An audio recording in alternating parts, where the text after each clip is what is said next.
Hello, welcome to our talk today where we're going to be talking about how the church can support Asian American women. And my name is Hannah. I am the editor at SOLA Digital, which is our website. And I'm so excited to have today with me two sisters who I work closely with now, and I'll have them introduce themselves. Can we start with Soojin? Yes, thanks for having us, Hannah. My name is Soojin, and I serve as the Youth Ministry Director at Christ Central Presbyterian Church in Centreville, Virginia. And Heidi? Hi, thank you so much for having us here. My name is Heidi Wong. I'm the College Ministry Director at Exilic Presbyterian Church in New York City.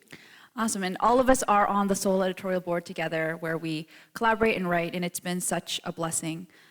So we're here to talk today to just talk about how the church has been doing well and maybe not so well when it comes to Asian American women. And so we want to just talk about our experiences as Asian American women in the church, but also challenge and encourage churches to think purposefully about women in the church, especially because as Asian American women, there can be extra challenges that just kind of come with that. And so we really can't ignore the context for this talk. I mean, we have, for example, the rise in anti-Asian violence that's been happening across the country, and especially the biggest thing was the killings in Atlanta. And I think there was a lot of trauma and a lot of pain that kind of came out of that. And so, you know, that's something that's definitely been on the forefront of a lot of people's minds in the church. But also, we also want to bring into light the context of the fact that, you know, many women have felt marginalized or ignored in the church, whether that's just from not being heard or not having a space to be heard and to speak. And so we really want to kind of cover both those things. So I guess the first thing to talk about is, you know, how did you guys initially react to especially the violence that we saw in Atlanta? And Heidi, why don't we have you talk about it first? Yeah, for me, it was, I felt physically very heavy. My body literally felt like it was twice, you know, what it normally felt like. And another thing too is my mind felt very cloudy. I couldn't think straight. I still had things I needed to do, but I felt like everything was taking so much more effort than it would have normally. So that was kind of one major feeling. The second thing I would say was I felt a bit of anger when it felt like, you know, there were voices from, you know, parts of media, social media, in my network who seemed to be arguing over definitions of what it was and what it wasn't. And I was just in a place where I wanted people to just take a moment to pause and to grieve. And I think that was a bit frustrating for me in that moment. How about you, Soojin? I think I felt a lot of the same things that Heidi did, but I think on top of that, just being in like an Asian American church kind of network that I'm part of, you know, I saw a lot of pastors kind of react on social media. It was kind of like one after the other, and there came a certain point where I do think like more pastors were commenting on the fact that this is about Asian American women, right? Like this is particularly affecting Asian American women, but for some reason, like I wasn't like feeling great. I was reading all these things that to some degree was encouraging, and I was glad they were talking about these things and I appreciated it. But there was a part of me that just didn't feel settled with all the like comments I was seeing. And I think internally I felt like I'm being spoken over. Like this is about Asian American women, but instead of giving space for Asian American women to speak, I just felt like more and more men were just kind of saying what it was for us. And just to give a little example, I was in a conversation just a few days after Atlanta with one of the pastors at my church and another female staff. And we were talking about, you know, how we were feeling. And the other female staff, she said something. She said, I was reading comments from the pastors and I actually got angry. And she said she got angry because she wondered, where have you been this whole time? Like, why didn't you care about these things before? And I think when she said that, it hit me like, I think that's what I'm feeling too. Like, it's a complicated mix of really appreciating that the pastors are going out of their way to speak about this being a women's issue, and yet at the same time, like, why did it take a tragedy for you to say these things? And at this moment, like maybe more Asian American women should be speaking up. So I think I had a lot of complicated emotions. It was super complex, particularly being Asian American women in the church, I think, yeah. Yeah, I think for me at first, when the tragedy happened, I was so, I kind of wanted to shut off because I felt like, oh man, like with this tragedy, there's gonna be so many, like you said, like definitions that people are gonna be arguing over. There's going to be people who are, taking, not necessarily taking sides, but just trying to parse the issue or asking a lot of questions like, how do I think about this? And I was just I already felt exhausted from having to think about that, especially helping people process women in general and then adding this tragedy to it. I think it was a little bit daunting to me. But I ended up with SOLA, drafting with Soojin and other people on our editorial board, like a response, and that helped me initially, I think, to process. And I was really thankful, actually, that at SOLA, we did have a space where women could write and process their feelings. And I think that was really important to just show that, we were able to kind of speak. At the same time, I think, it's something that's still, I think, lingering, right? This isn't like it's over, it happened a month ago, and we're over it now. I think there is a lot of lingering trauma and a lingering need to process, and I don't know if there have been follow-ups or there have been things that churches have been doing to make sure that women feel safe. Heidi, why don't you kind of share about how you're processing these days? Yeah, so I live in Midtown Manhattan, and with the rise in anti-Asian sentiment, anti-Asian hate crimes, I've definitely adjusted my kind of even day-to-day, the times I'm outdoors, when I'm running errands, being very conscious of the shoes I'm wearing, making sure that I'm mobile if I need to be mobile, and also, wearing sometimes hoodies, so like from the back you can't tell I'm Asian, and maybe that's overthinking things, but a lot of, at least what happened in New York City happened in broad daylight in generally busy areas, so that was quite just daunting to know that it could really happen to anyone. And not just for me, but when I think about like the college students, for example, who have been in New York City finishing up the semester, thinking about them, worrying about them and their safety, and social schedules are definitely scheduled around safety now. So while before, if I wanted to go to Brooklyn or even Queens to visit a friend, it was just a matter of, do I have enough time to take the subway? Now it's like, do I even want to take the subway? Can we figure out a different way to connect? So that's been sort of a new thing and something I'm still working through of how do I live in this new reality without being in constant fear, yet at the same time, like, holding on to the promises of God, and like when I'm walking down the street and I'm scared, knowing that those promises are still true, and just in the like moment by moment trusting Him. So I definitely think like the Word has become so much more real, especially in times when I am afraid, and I just have to just honestly preach to myself and like just remind myself that like God is with me.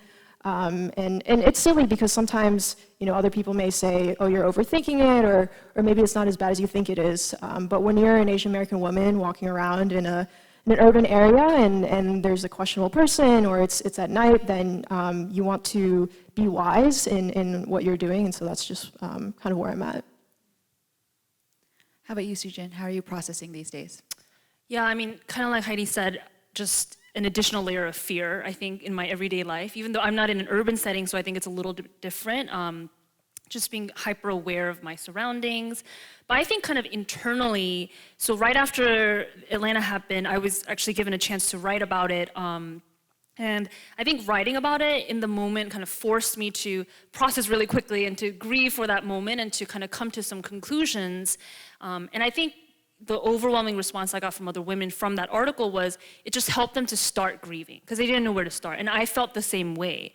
But I think what's interesting is since I wrote that, I feel like I've been in the same place. Meaning like I haven't actually processed any further. I haven't actually grieved anymore. There's been no further conclusions in terms of like, how do I deal with my own fears and my own pains? And I think what's interesting is, all three of us have written and we've shared personal things before, and I think sometimes when you can talk about something or you can write about something, there's this assumption that like you're done with it, right? Like you've processed and you're done and you're ready to share, but I shared really personal stuff in that article, and frankly, like that's stuff that I'm still dealing with. Like I still don't know how to fully process those things.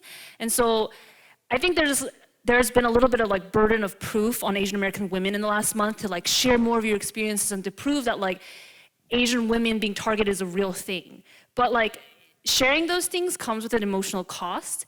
And I don't necessarily know that like the church has been equipped to like help us deal with that emotional cost. And I think even for myself, I'm trying to figure out what that looks like.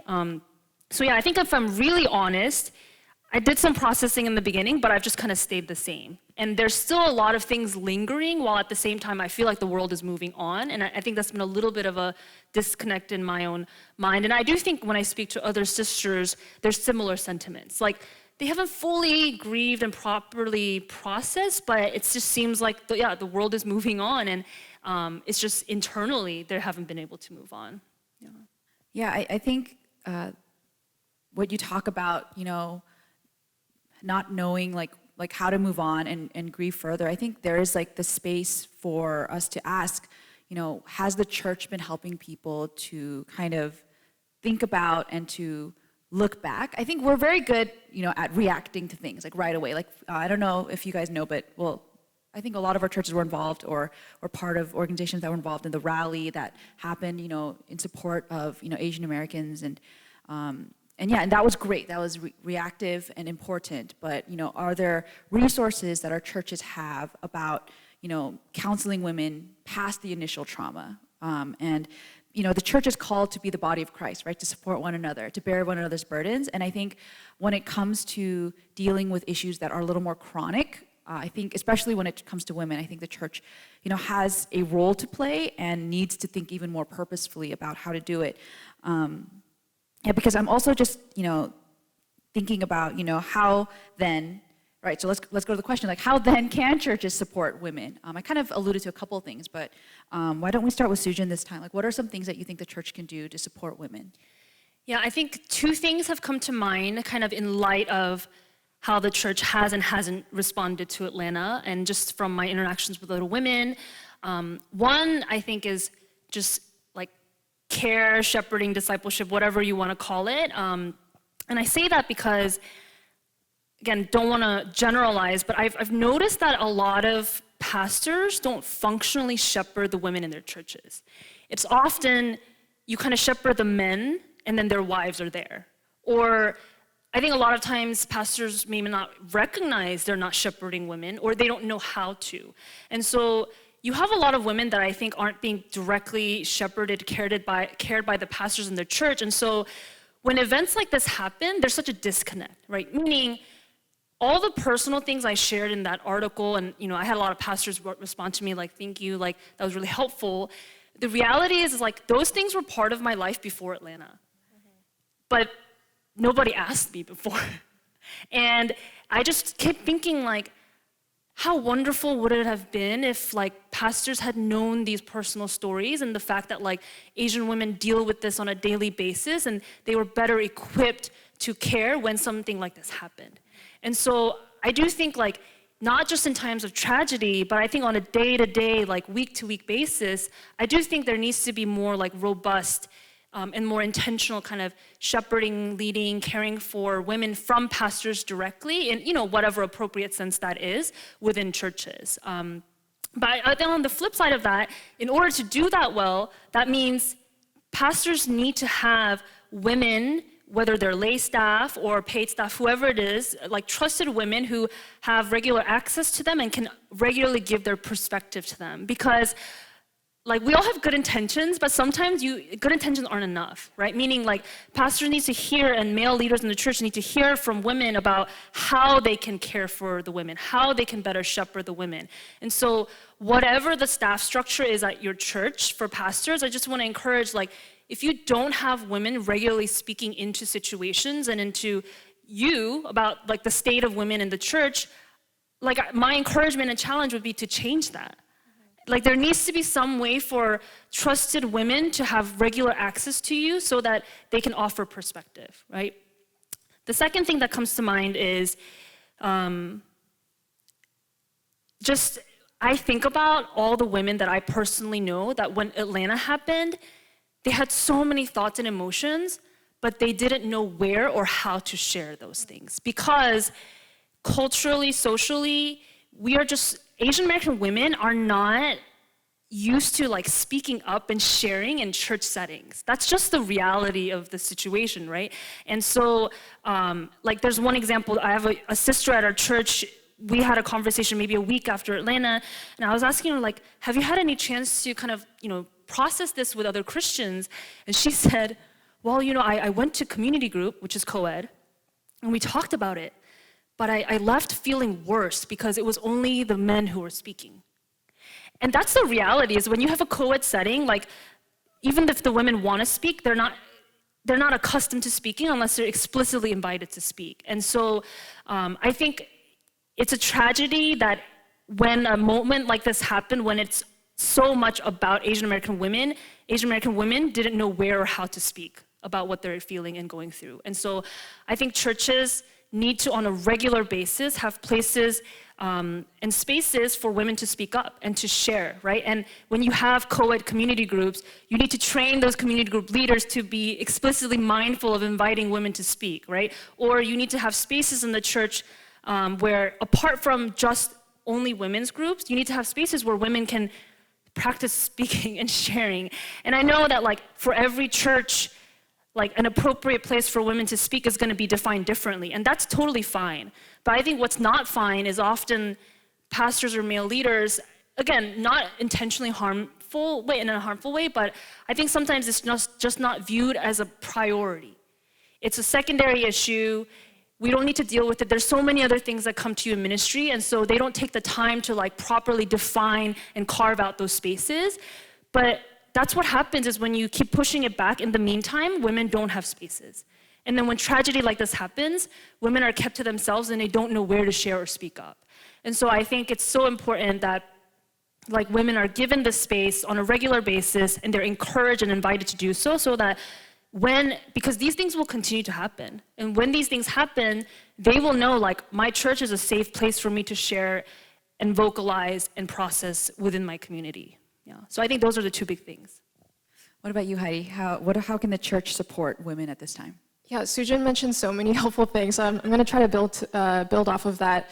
I think one thing, just in general, sometimes pastors, and by extension their congregations, are culturally conditioned into seeing spaces where only women will serve. And while there's a place for, again, like Soojin mentioned, women leadership looking different at every church, I think it's important for pastors to kind of go out of their way to invest in the women of their church so that they can recognize their gifts. And also, the second part of that is to encourage them to cultivate those gifts. I think there are so many gifted women in the church, and sometimes someone might think that they have a hobby or something that they like to do on the side, but they don't really see how that could actually serve the church. While pastors they're able to meet more people, they're able to kind of get to know more people, and so for them to come alongside the women of their church and say, hey, I think what you shared today was really impactful. I think you have a gift of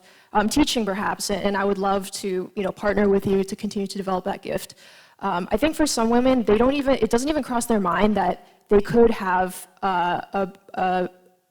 they could serve in a different capacity than maybe what they've been used to in the past, or what they've seen how they've seen other women serve in the past.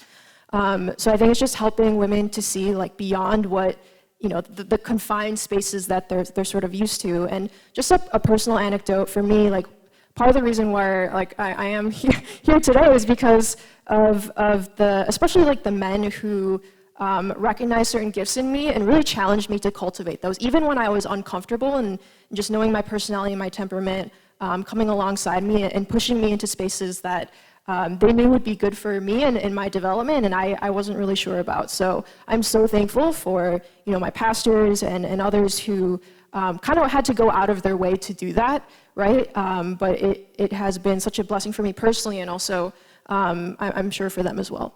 Yeah, I think just to add on to that, like there's a kind of like a running joke between me and my senior pastor, Pastor Owen, where he always says like, he's the wind under my wings, right? Meaning like, he's always pushing me into things that I don't want to be in and I don't want to do because I'm just not comfortable. But he says like, these are your growth opportunities. And yeah, to be honest, I wouldn't be here where I am doing the kind of ministry I am without him.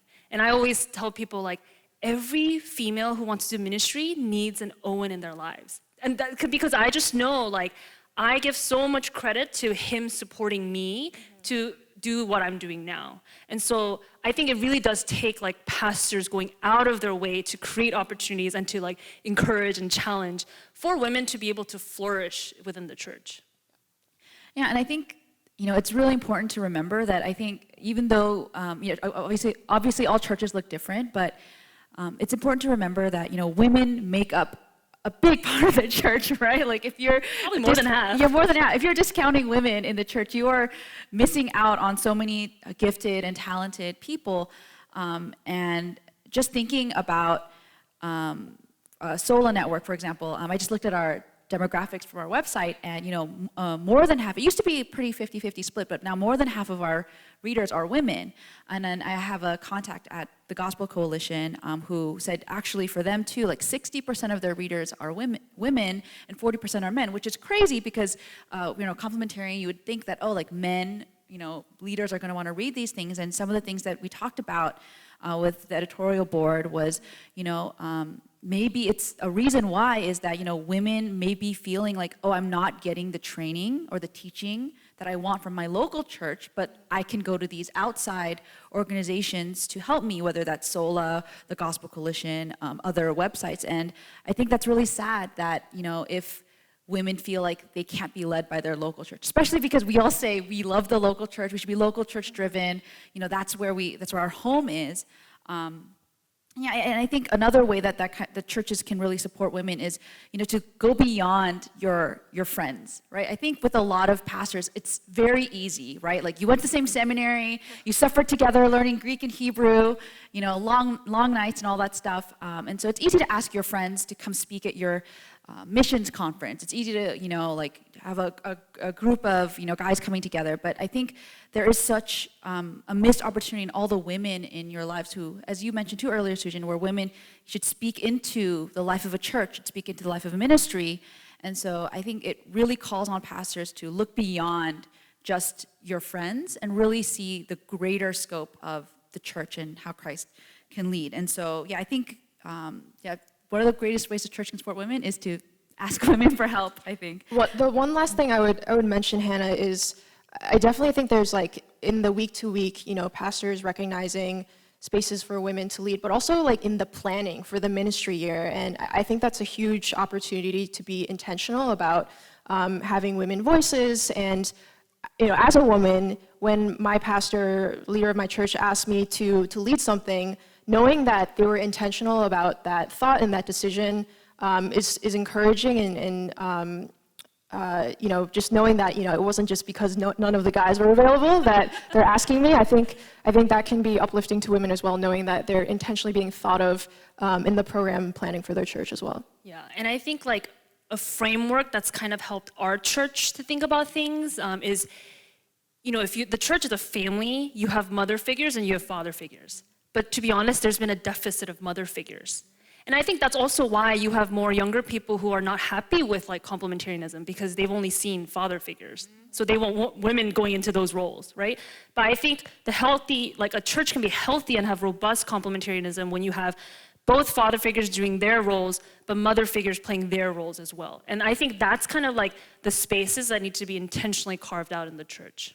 Yeah, and I think intentionality is such a big word for us, because just assuming that a women's ministry or that women can flourish, that'll just happen, I think is such a common thing. The women will figure it out. Like the pastor's like, okay, you guys, do your thing. I'll be over there. Here's some money.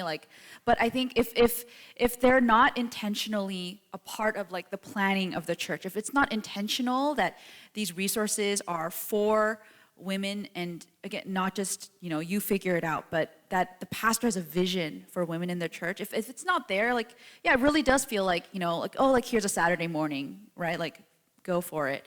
And I think women can feel that. I think can be why, women's ministry can feel so weak, is because there's no wind beneath its wings, right? But yeah, okay, we've talked a lot about the church and church leadership, but I know there's probably a lot of women watching this, and so maybe there's a lot of like yeses and agreements, but I think, can we all just go around and share encouragement to the sisters? I'll go first since I'm already talking. I think the biggest encouragement that I would give to sisters is demand more.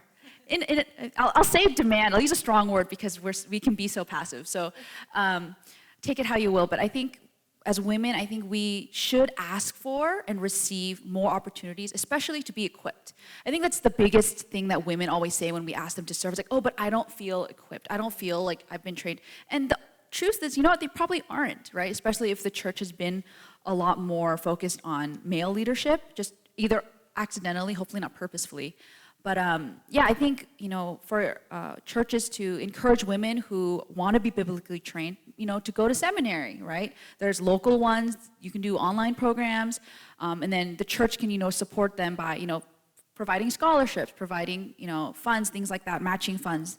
But, seminary isn't for everyone. It's a lot of work. It's graduate classes. So, that the church then can provide, Bible study classes, theology classes within the church that are rigorous, right? That are, maybe there's homework involved or something. But yeah, I think women shouldn't be afraid to have to ask to be trained because, yeah, it's like a vicious cycle. Like, oh, I'm not trained, I can't serve. But then, okay, then we can fix the training part so that you can serve. I think, Heidi, do you want to take that? Yeah, for me, my encouragement to the sisters would be to diversify your spiritual heroes. I think in our somewhat small Reformed circle, and then kind of smaller with the Asian American church, I can't think of, women who look like us that is my go-to kind of look up to older sister figure. And because of that, obviously, women will look elsewhere, and it can sometimes, there sometimes can be a disconnect between, me as an Asian American woman at my church, and maybe my spiritual hero is this person on Twitter, or even my local pastor, which is great. But I do think, in the local church for older women to not be afraid of investing in younger women, even if your life, if you don't feel like your life is together or you're going through things. That's okay, and just to walk alongside a younger woman can be a huge blessing for the both of you. And likewise for younger women to seek out those mentors and relationships and just to do life together. Like it looks different at every church, and it looks different probably in the urban setting than in the suburbs sometimes with commutes and jobs and all of that. But I have been so personally blessed. Soojin and I had the same spiritual mentor when we were in college, and because of her, I feel like that's a big part of why we're here today. All the time all the time that she really poured into us with no real tangible benefit to herself, other than her loving God and loving others, and really living that out every day. And because of my relationship with her, I've carried that with me, post-grad and into now, and make that an intentional part of my life. So that would be my greatest encouragement, is to look at the local church and not just see your pastors and maybe your community group, but see other sisters that you could get to know and have a Christ-centered relationship with. Yeah, let me add to that really quick. I think as a mom, I have 2 kids. Yeah, it is really hard to carve out time for to try to disciple women. But I will say, as an encouragement, some of the best things that younger women can do for me is to just come over and hang out, right? They play with my kids. If you just give them 15 minutes attention, then they'll run off, and then we can have a conversation. We can do things together. And then obviously when I was younger, just going over to older women's houses and just, it doesn't have to be super formal all the time, right? There's time for formality, but there's also time for just figuring out that, hey, life is, grown-up life can look like this. And I think there's so much to be said about, knowing that as a woman, our lives might look more different, especially as, with childcare and things like that. But there's so much learning that happens at the same time. Why don't you go ahead, Soojin? What are some encouragements you have? Yeah, I think mine's an encouragement/challenge also, in that I know we've talked a lot about what pastors can do, but it really goes both ways. Meaning, for some reason, like particularly Asian American women, I think are afraid to talk to their pastors. And I know a lot of women who have a lot of desires and thoughts about what they want their church experience to be, but they're just afraid to go to their pastor and say it.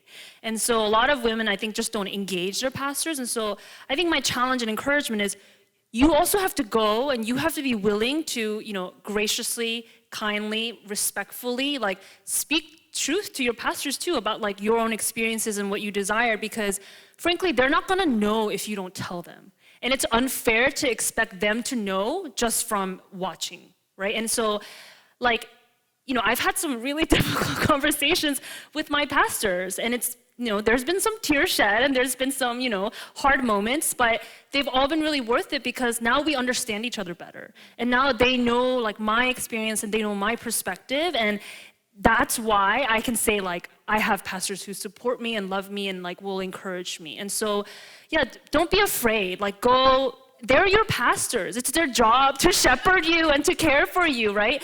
Like, you are just as much a member and you're one of the sheep. And so go and, like, build a relationship with your pastor. Be honest, right? And also, I think it also helps us as women to give our pastors more benefit of the doubt when we know them personally. Because it is really easy, I think, for us women when we don't see the things that we want in our churches to just criticize pastors, and I think that's unfair too. And so I think women have to be willing to kind of like meet the pastors halfway. And I think just like, as I'm thinking through all of our encouragements, I think like, go be trained and equipped, right? Go find mentors, like go speak to your pastors. I feel like all of that is kind of like, this is a word that like Heidi used the other day, but just like part of a renewed vision for what it looks like to be a woman flourishing in the church. I don't know about you guys, but I feel like I know so many women, particularly Asian American women, who are not satisfied with their experience in church. They're unhappy, they have like mediocre Christian lives in some sense, like their local church context isn't fulfilling them, and I think it breaks my heart, and it can be better, right? It can be better because women are not second-class citizens, right? Women are uniquely, but also similarly made in the image of God, right? Women are co-heirs of the inheritance of the kingdom, right? We have just as much privilege and honor and right to claim promises, and those promises many times come through the local church.